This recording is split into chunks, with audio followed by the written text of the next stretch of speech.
ดีมื้อนี้จะมานำเสนอการร่างเอกสารทางการก็คือการร่างหนังสือเกิน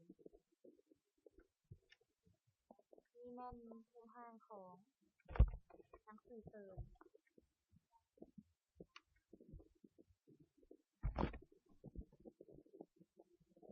เราจะไปเริ่มกันที่ Page Layout เนาะคลิกใช้ Page Layout เพื่อจัดหน้าเคลียร์เอกสารเลือกขนาดของขอบเคียร์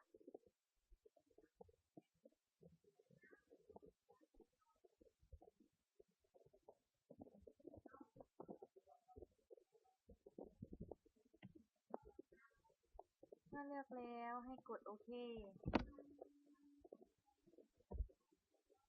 มาเริ่มที่เครื่องหมายกาซาด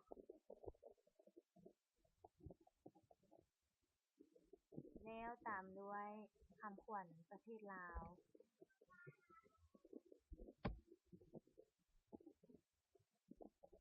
แล้วลงแถว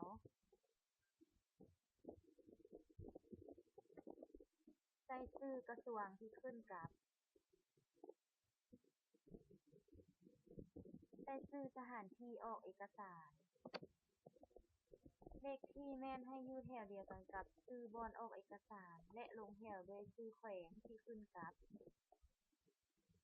ใส่หัวข้อเอกสารและขนาดแม่น14ตัวเข้ม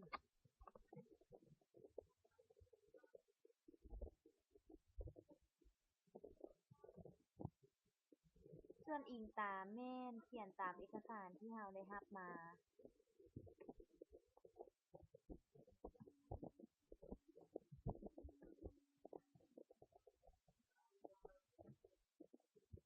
ต่อมาแม่นใส่ชื่ออำนวยการหรือหัวหน้าแผนกการบ่อนที่ออกเอกสาร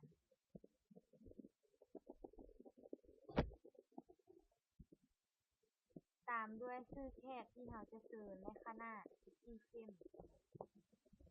ลงแถวแท็บเข้า1บาทเขียนจุดประสงค์เชิญบอกหัวข้อประชุมวันที่เวลาและสถานที่